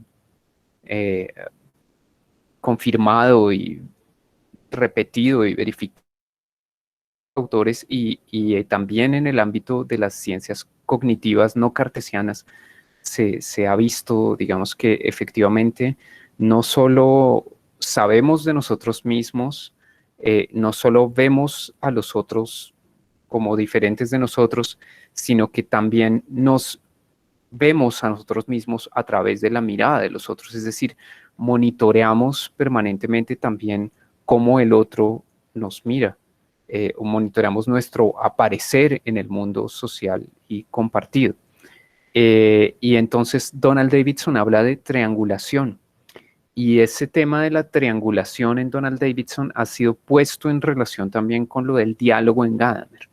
Entonces ahí es muy interesante porque hay como posibilidades de desarrollar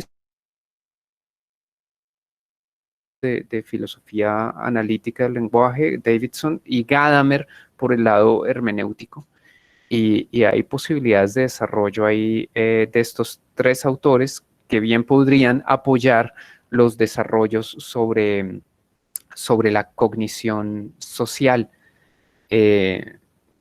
social cognition, en el ámbito de las ciencias cognitivas, digamos, más y más recientes que se están desarrollando. Entonces yo veo ahí como una gran actualidad del pensamiento sartreano para eso.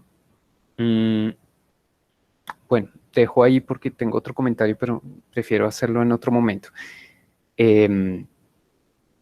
Los escucho. ¿Quién más quiere continuar? Arturo, adelante. Yo Yo tengo una duda, no sé si me la puede resolver o discutimos un poquito, que me quedó con la lectura del texto, y es que Si no puedo, al menos la Sartre, discutimos. sí, porque es que, bueno, no sé, es más con Husserl, ¿no? Porque Sartre va a decir que la epogé no nos va a ser suficiente, no nos va a poder, no nos va a servir como método para hablar del otro, para hacer una descripción del otro, porque, o para cualquier investigación, porque realmente si se hace la apogésis, se suspende el mundo, eh, se quita la remisión hacia el otro, pero esa relación que tengo frente al otro, según lo que entiendo, no siempre va a estar, o sea, siempre me estoy remitiendo al otro de manera directa o indirecta, siempre hay un ser para otro, ¿no? Entonces, eh, mi, no sé, mi pregunta es que usted qué piensa con respecto a eso. O sea, Sartre inicialmente, en la trascendencia del ego, él sí le apostaba a la epogé, creo que antes, no mentiras, antes de la trascendencia, y ya después fue como desprendiéndose, ¿no? Entonces, no sé, tenía esa duda o ese comentario. Pues oye, no es que me quiera escapar de tu pregunta, pero más o menos sí. Eh, Porque de hecho cuando leí ese pasaje no entendí cuál era el argumento, pero ahora que lo expones un poco intuyo que a estas alturas para Sartre, si entiendo bien, pero estaba buscando rápidamente el pasaje y no lo encontré así rápido, pero si entiendo bien, en últimas, la epogé no es un buen método porque simplemente ni siquiera es posible con respecto al otro, porque el otro es tan constitutivo de mí que la epogé se ve limitada. Digamos que si la epogé solamente considera al otro en tanto me es dado para mí, a mi conciencia, en cuanto, digamos, fenómeno de conciencia, pues, pues digamos, ya antes de la época tengo siempre una relación inmediata con el otro que no es simplemente suspendida en la época, o que no simplemente deja de ser operante en la época. Entendería más o menos así la crítica, pero no, pero bueno, tú sabes más que yo de Sartre y creo que sabes más que yo. Claramente, yo no sé nada de Sartre, estoy aprendiendo contigo, precisamente, pero yo creo que, no, yo creo que aquí nos toca estudiar con más detalle la relación muy compleja tanto con Husserl como con Heidegger, y realmente sí es muy importante aclarar esa relación y muy difícil hacerlo en un autor como Sartre, precisamente porque como se ha apropiado de, de ambos autores para hacer su propia filosofía, que es propia y a la vez está en diálogo con ellos, entonces los límites entre Husserl, Heidegger y Sartre son muy difíciles, y además presuponen los límites entre el Husserl que Sartre lee y el Heidegger que Sartre lee, y la relación y la manera como Sartre interpreta la relación entre ambos autores. Es decir, aquí hay también una lectura de la relación de Husserl y Sartre, que es el problema de Husserl, perdón, y Heidegger, que es el problema que todos los que hicieron fenomenología después de ellos tenían, que era como conciliar, o si se puede conciliar o no, estas dos visiones aparentemente diferentes de la fenomenología. Y yo intuyo que es un problema que subsiste al día de hoy, es el problema de tesis de Carlos Arturo, en el fondo. Entonces, no puedo decir mucho más, solo que, pues, como animarte para que de pronto en un año o algo así podamos hacer como una especie de workshop o de taller, se diría, o de coloquio sobre esa relación Husserl-Sartre o Husserl-Sartre-Heidegger, como un intento de sacar a la luz algunos aspectos claros al respecto. No es fácil, no es fácil. Bueno, Daniel Bueno, debe profe, gracias. retirarse, sí, un abrazo para ti. No sé, reacciona, adelante Arturo, no sé qué puedes decir.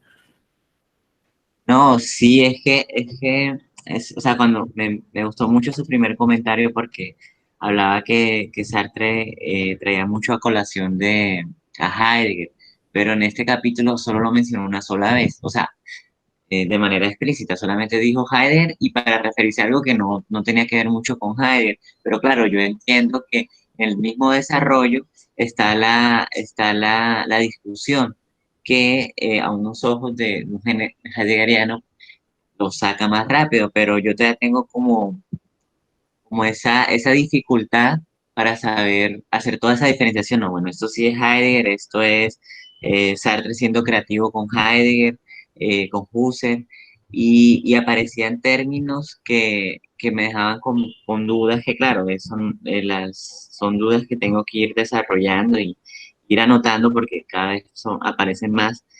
Y entre esas estaba lo de la caída, también mencionaba sobre lo de la caída que me pareció muy interesante, pero yo no sé si eso sí tiene que ver con la caída en Heidegger, porque en una parte pareciera que sí, porque bueno, habla del miedo que se le puede tener frente al otro, me relaciono con el otro porque sé que el otro me puede hacer un daño, o sea, que siempre hay como una prevención, siempre hay como que eh, cuidado, sin meterme con Soren de Heidegger, pero sí como bueno, no sé, entonces él en un momento, pum, mete así de la caída sin ningún tipo de presentación, o sea, pues sí. Entonces me dejó con dudas también ya, y quedé igual con lo mismo con lo de la epopeya, que me parece muy chévere porque ya yo había leído algo sobre cómo Sartre renuncia a seguir por el método de la epopeya, pero bueno, ese era como un comentario duda existencial que hace parte de mi crisis. No, difícil. Yo lo vi, por ejemplo, en el tema de la espacialidad y en el tema de la temporalidad. Vi cómo de alguna manera estaba presente el análisis de la espacialidad heideggeriano y cuando Sartre narra, por ejemplo, cómo la mirada del otro me roba mi trascendencia, y lo dice así bellamente, ¿no? Trasciende mi trascendencia es trascendida por la mirada del otro. eh, de alguna manera, él entonces habla de un mirar mirado y de un espacializante espacializado, y de cómo, digamos, en ese juego en donde primero se ha mostrado la espacialidad del otro y en donde esa espacialidad del otro de alguna manera se escurría o se me escapaba, pero yo ya tenía noticia de esa espacialidad del otro. Y luego cuando ya habla de la mirada del otro sobre mí, entonces mi propia espacialidad también es trascendida. Ese análisis de la espacialidad es sumamente heideggeriano, y también todo lo de la temporalización, él está en el fondo como desarrollando, digamos como, bueno, claramente leyó muy bien Ser y Tiempo, eh, y entonces y se apropió, digamos, de la espacialización y de la temporalización de la que se habla en Ser y Tiempo, y ahora entonces está aplicando estas categorías en un análisis propio, para mostrar la dinámica en la que yo soy para mí, soy para el otro, y en la que el otro es para mí, y en la que somos los unos con los otros en el mundo. y, y es muy interesante porque entonces aparece, por ejemplo, frases como, bueno, yo ya no soy dueño de la situación, y entonces uno piensa en el concepto de situación hermenéutica, por ejemplo, y hay ahí unos diálogos.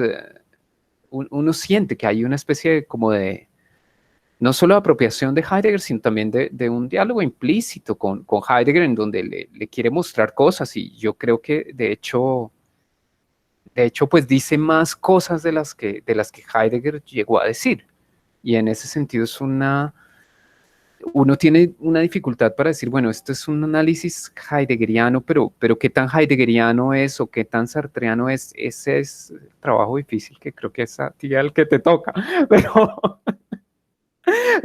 tomar una decisión sobre eso es muy difícil, realmente, es muy, muy difícil. Bueno, dejo ahí porque no sé qué más decir, no sé si alguien más quiere ayudar. Bueno, o comentar otra cosa, no tiene que ser lo mismo.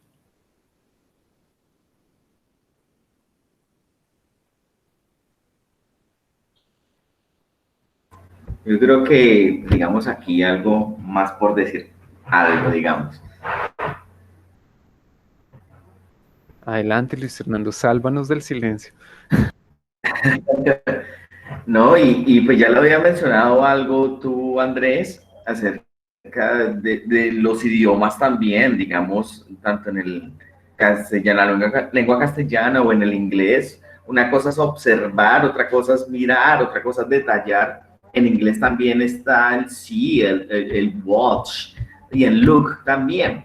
Y esas formas gramaticales también dan otra significación a la vez que yo tanto realizo una escritura o defino un objeto, cuando utilizo, digamos, digamos estos términos como tal, yo me los diferencio y con la mirada, digamos, los pongo a prueba en el lenguaje. Entonces creo que, digamos, correlativamente todas esas palabras van en un funcionamiento muy distinto y los idiomas también nos hacen diferenciar. Es decir, que el lenguaje también hace parte en esa visión que tiene Sartre con la filosofía.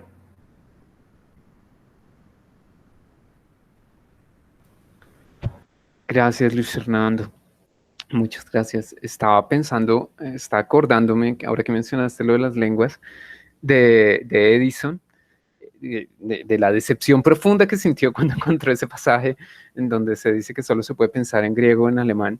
Me hiciste acordar, Edison, de mi profesor de Heidegger, Carlos B. Gutiérrez, que siempre se esforzó por hacernos pensar Heidegger en español y que decía desde la próxima clase, desde la primera clase, perdón, de Ser y Tiempo, decía que era completamente falso el hecho de que solo se pudiese pensar en alemán o en griego. Y entonces se dedicaba a casi a traducir. En esa época se leía solamente la traducción de Gauss, entonces imagínense ustedes lo que es leer Heidegger en la traducción de Gauss. Y no había la otra. Y entonces básicamente él hacía algunos comentarios y tenía expresiones muy particulares, digamos que para Mario, que tiene a Diana como profesora, es que Diana y yo fuimos alumnos de Carlos B. Y Diana se acordará de todo esto también. Carlos B hablaba de cosas como el supermanismo colombiano. Y entonces hablaba del supermanismo en relación con el tema de las posibilidades en Heidegger y cosas así, o cuando hablaba del ente, entonces sacaba alguna crítica para, para hablar de lo que significa la palabra ente en el lenguaje coloquial, en donde un ente es algo así como un tonto o algo por el estilo. Entonces, bueno, me hiciste acordar mucho de esto. Pero aprovecho también para hacer otro comentario en relación con Mario y un poco con Ana Mercedes. Mario hablaba de la inocencia de la mirada para decir que nuestra mirada precisamente no es inocente y que nuestra mirada muchas veces determina lo que miramos, y ponía el ejemplo de Diana de los desnudos en la historia del arte, digamos, en donde hay una pose que está supeditada a la mirada del pintor. Y pensaba en el tema de la inocencia de la mirada, pero en otro sentido. Como Ana Mercedes mencionó el tema de los niños, yo pensaba en la inocencia de la mirada de los niños y en cómo podemos de pronto hacer un análisis de la gran diferencia que hay entre la mirada infantil y la mirada, digamos, adulta. La mirada infantil menos prejuiciosa que la mirada adulta y mucho más benevolente con el otro. La mirada infantil cree directamente lo que el otro le dice y no lo juzga porque todavía no ha aprendido todas las cosas que el adulto ya sabe, sea por propia experiencia, sea porque se ha insertado progresivamente en una cultura que involucra unos patrones de comportamiento muy definidos. Entonces, simplemente lo quería dejar planteado como otro de los muchos posibles desarrollos que se pueden hacer de estos temas a partir de los desarrollos de Sartre. Bueno, yo no sé si alguien quiere reaccionar a lo que dije o comentar alguna otra cosa. Yo realmente me quedé un poco sin palabras, no tengo mucho más que decir de lo que ya les he dicho. Hola, buenos días. Dayana, buenos días. Adelante, por favor. Referente a lo que estabas comentando en estos momentos, me acordé que una vez nos llevaron al Museo Antropológico acá en Barranquilla por parte de la universidad. Y a uno le dicen, pues quédese en este lugar, que los demás compañeros están dando clases en sus diferentes áreas. Pero sabe que uno es inquieto y nos hemos ido y encontramos un salón donde había una chica con un chico desnudo y el resto de la clase estaba pintando.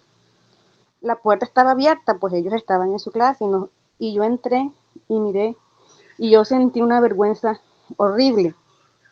Y yo me fui y salí, pero yo me quedé como que pasmada.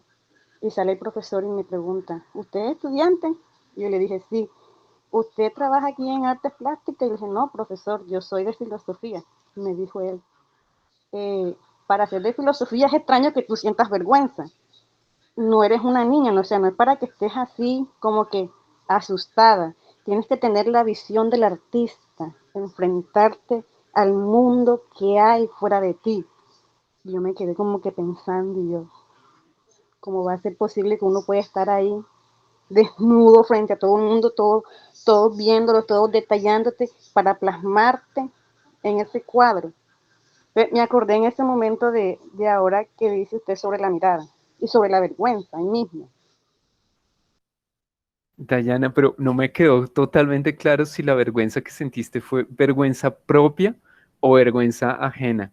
¿Sentiste vergüenza por los compañeros que estaban desnudos o por ti misma siendo observada por el conjunto de personas presentes?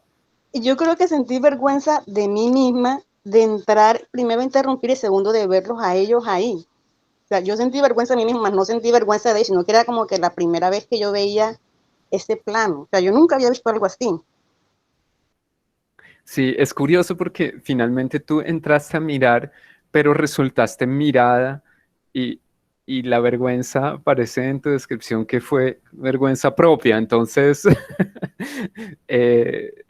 sí, porque tú, es muy buena el ejemplo, porque en realidad tu mirada irrumpió, pero en lugar de simplemente, es que es muy interesante porque muestra cómo uno no mira de cualquier forma. Y entonces esto probablemente ayudaría a diferenciar muchas miradas. Es difícil a veces poner en palabras los diferentes tipos de miradas, pero parecería que uno no mira uno puede mirar de muchas formas. Se puede mirar con deseo, se puede mirar con asombro, se puede mirar con reproche, se puede mirar de muchas formas. Hay muchos tipos de mirada, igual que hay muchos tipos de silencio. Y en ese sentido fue tu mirada la que resultó intrusiva y al mismo tiempo hizo que hubiese una especie de reacción y de mirada a ti o tú misma saliste a la luz como siendo mirada por otros en cuanto miras con asombro esa situación. Muy interesante como para analizarlo. Arturo. Y es que está muy bueno la anécdota que cuenta Dayana, porque de hecho, si yo llego a escribir sobre la vergüenza en Sartre, te voy a plagiar y te voy a robar, a ponerlo como ejemplo, porque eh, es eso, o sea, es sentirse mirado, o sea, ¿por qué me siento avergonzado, no? O sea, ¿qué hay de vergüenza en mí si yo no soy el que estoy en esa situación? Pero hay otro que me está viendo, que siento su peso, su mirada, su juicio, y ahí me estoy reconociendo precisamente como alguien que es mirado, alguien que ve, porque claro, la situación era que estaba viendo algo que no estaba, o sea, no hacía parte del contexto. Entonces, es muy chévere porque hay una parte que también lo plantea de esa forma, ¿no? Bueno, con sus palabras, pero muy chévere la situación que traes a colación. Muchas gracias, Arturo, sí es plagiable el ejemplo, está muy bueno. Bueno, como tantas ideas que ustedes han dicho, bueno, de pronto para no dejar sin decirlo, simplemente diría que es muy interesante esas sutiles descripciones de Sartre de cómo, en cierta forma, cuando veo el otro, me doy cuenta que las cosas se orientan hacia la mirada ajena también. Que el libro que el otro ve, el césped que el otro ve, de alguna manera están atraídos hacia él, y en ese sentido es muy bella la descripción. De alguna manera, la sola presencia del otro me roba el mundo. Mi mundo se escurre hacia él porque precisamente, claro, para la fenomenología del mundo, y uno ve mucho a Husserl y a Heidegger mismo en esas descripciones, el mundo es para mí, soy yo el que organiza el mundo es un proyecto de mí mismo. Eso es tanto husserliano como heideggeriano, pero, pero acá en esta descripción de Sartre es muy interesante y aporta algo más que Husserl y Heidegger, justamente porque al analizar esta relación intersubjetiva, muestra que el otro me roba el mundo y de alguna manera el otro es también un ser en el mundo y es un Mitdasein, es un Dasein, es un Co-Dasein que me roba el mundo, que tiene su propia espacialidad, y esto no solamente es una atribución de mundo al otro Dasein o de conciencia al otro Dasein, no se trata simplemente de una atribución de ese tipo, sino que afecta la manera como yo percibo mi propio mundo. Es decir, mi propio mundo es robado, deslizado, escapado hacia la mirada del otro. Y ahí hay algo más, digamos, que no aparecía en las descripciones de Heidegger, ni en las de Husserl, hasta donde yo conozco menos a Husserl, pero algo así, y eso es muy interesante. Es decir, en Heidegger y en Husserl se adopta la perspectiva de la primera persona y se describen las cosas desde el punto de vista de para mí, de su ser para mí, pero aquí en Sartre, Sartre está adoptando, por supuesto, la perspectiva de primera persona, pero está diciendo cómo se afecta la perspectiva de primera persona cuando entra en juego la segunda persona, el otro, el tú. Y yo me preguntaba, digamos, ustedes ya saben por la lectura de Gallagher y Zahavi que este tema de las personas, del yo, el tú y el él, de la primera, de la segunda y de la tercera persona, eh, es, es un tema actualmente muy debatido en el seno de la fenomenología naturalizada. Yo me preguntaba si esta relación entre el yo y el tú es descrita en términos de tercera persona o de segunda persona. Mi respuesta es que es descrita en términos de segunda persona porque lo que está narrando aquí Sartre es la relación vinculante que tiene el otro conmigo a través de la mirada. Entonces hay unas relaciones de un yo y un tú, no de un yo y un ello, desconectado e indiferente. Se trataría de una relación de segunda persona si yo fuese visto por el otro solamente como una cosa en el espacio y no ya como una persona. Y si el otro fuese visto a la vez por mí como un objeto puro en el espacio, igual que una silla o una mesa. Entonces, como lo que se trata es del reconocimiento del carácter de persona del otro, lo que está narrando aquí Sartre es la relación de segunda persona, y lo destaco porque es otro elemento muy importante que sale a la luz y que es muy actual dentro de los estudios que se están desarrollando actualmente en fenomenología naturalizada sobre el tema de la empatía, sobre el tema de los estados de ánimo colectivos, del nosotros y de la segunda persona. Eso es importante. Bueno, no tengo nada más que comentar. No sé si alguien quiere concluir o comentar algo más antes de dar por terminada nuestra sesión. Recuerden que vamos a tener una nueva sesión sobre el tema del otro, que además la mirada es un capítulo muy largo y por eso lo dividí en dos. Pero aún así no sé si sea suficiente como para esta sección, porque realmente es larga y compleja y tiene muchos elementos, entonces les propongo que seguramente terminen de leer el tema de la mirada, que quizás no lo han terminado de leer, y entonces volvemos sobre este tema la próxima vez y en ese momento analizamos si debemos dejar un espacio para releer o si quieren que continuemos con el siguiente capítulo. Siéntanse libres, recuerden que esto no es una carrera, sino que queremos realmente dejar resonar un poco las ideas de Sartre y de ustedes mismos en nuestro día a día. Así que, bueno, eso es todo por mi parte. No sé si alguien quiere decir algo, concluir, dejar alguna idea en el aire, hágalo ya. Arturo. Bueno, yo quiero hacer un spam entonces para que no se vayan. Una información. Dale, Arturo, Ya aprovecha. enseguida. Ah, bueno, listo. No, es que me gustaría compartir a los del semillero, como estamos trabajando el tema de Sartre. La semana pasada, el sábado creo, me invitaron a dar un seminario internacional de la especialización de clínica de psicología existencialista sartreana. Entonces desarrollé un poco la teoría de negatividad en la filosofía de Sartre. Gentilmente ellos me compartieron la grabación de la clase y yo la monté en el canal del semillero nuestro, bueno, el que yo soy directora acá en Barranquilla. Entonces me gustaría compartirles el link por si alguno está con tiempo y quiere verlo y bueno, era eso. Muchísimas gracias, Arturo. Por supuesto que lo vamos a mirar. Mándanos el link a la dirección del semillero para que nos llegue a todos y lo tengamos en el correo electrónico y vamos a mirarlo. Yo no pude asistir a la sesión ayer que nos compartiste de esta profesora de Barranquilla sobre el tema de la medicina y la enfermedad en Sartre. Si existe el link o algo y nos lo puedes enviar. No, enhorabuena porque el evento se canceló y la profesora es de Buenos Aires. Ah, ya, pensé que la profesora era barranquillera. Okay. No, de Buenos Aires. Pero de todas maneras también les comparto cuando tenga Por favor, la fecha. mantenernos informados. Yo tenía mucho interés, pero no pude, pues no sabía que se había cancelado y además se me presentó un problema ayer y no pude asistir. Pero es un tema que me interesa muchísimo. Bueno, pues muchísimas gracias, Arturo. Muchísimas gracias a todos por su participación, por sus brillantísimos comentarios muy interesantes y sugerentes para cada uno.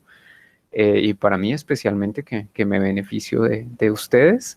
Y bueno, les mando un abrazo en la distancia. Nos vemos dentro de 8 días, dentro de una semana para continuar discutiendo el tema de la memoria, de la mirada. Que tengan ustedes una feliz tarde. Chao, chao. Gracias. Gracias.